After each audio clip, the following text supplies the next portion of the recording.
Welcome back, everyone. So some of you asked me to solve this problem for you. So it has some calculus, but it's mainly algebra. So we are going back and forth between algebra here. If you feel comfortable about algebra, you can analyze this fraction. So in algebra, we learned about conjugate. If you have square root of a minus b, its conjugate is going to be square root of a plus b. You can write this in radical form. It doesn't matter. The conjugate has the opposite operation in between. So what I'm going to do, I'm going to multiply both the numerator and the denominator by the conjugate. Why? Because if I plug in 0 and 0, I get 1 minus 1 divided by 0, which is 0 over 0 in determinate form. It doesn't give me any useful information.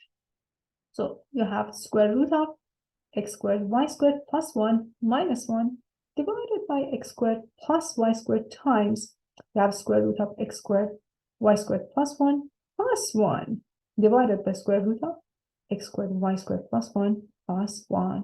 Again, algebra says this guy is equal to, you multiply these two, you get x squared y squared plus 1 minus 1 divided by x squared plus y squared times square root of x squared y squared plus 1 plus 1.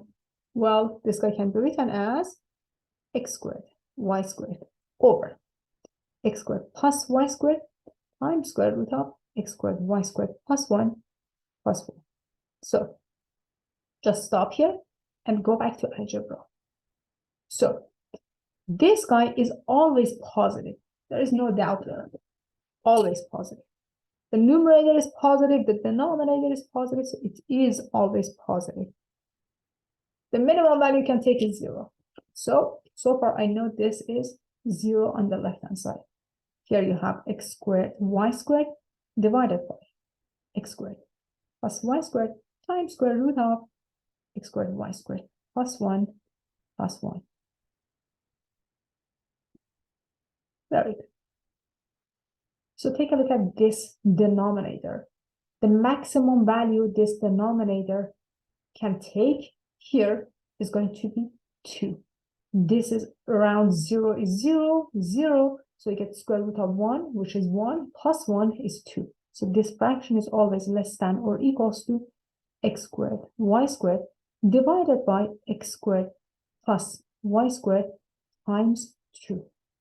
So again, 2 is less than or equal to square root of x squared times y squared plus 1 plus 1. So if I flip this, a half is more than or equal to 1 over square root of x squared y squared plus 1 plus 1. This is always true.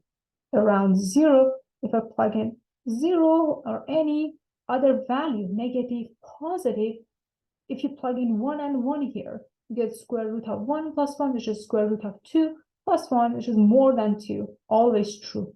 Again, algebra. So this 2 came from this algebraic fact. So what's next? Now take a look at this. Here you have 2 times x squared plus y squared, and it's always more than or equal to y squared. Guys, again, algebra. Y squared is always less than or equals to 2 times x squared plus y squared. Why I write it this way? Because I need to create this guy somewhere, somehow. So now if I multiply both sides by x squared, it doesn't change the sign because this is positive. So take a look. Now x squared y squared divided by 2 times x squared plus y squared is less than or equals to x squared. So I found something here.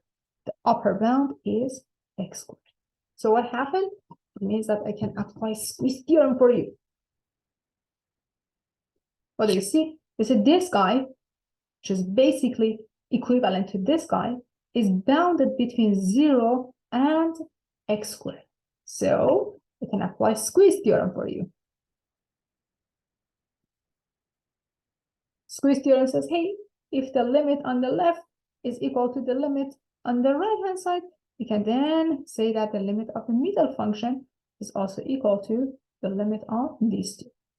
X squared y squared divided by x squared plus y squared x squared, y squared, plus 1, plus 1. As x and y, they approach 0. But this is just a constant function. It's always 0. This guy is x squared, polynomial form. When x goes to 0, it is 0, right? So you can say that, hey, by squeeze theorem, this limit must be 0. Algebra, are we ready? Algebra.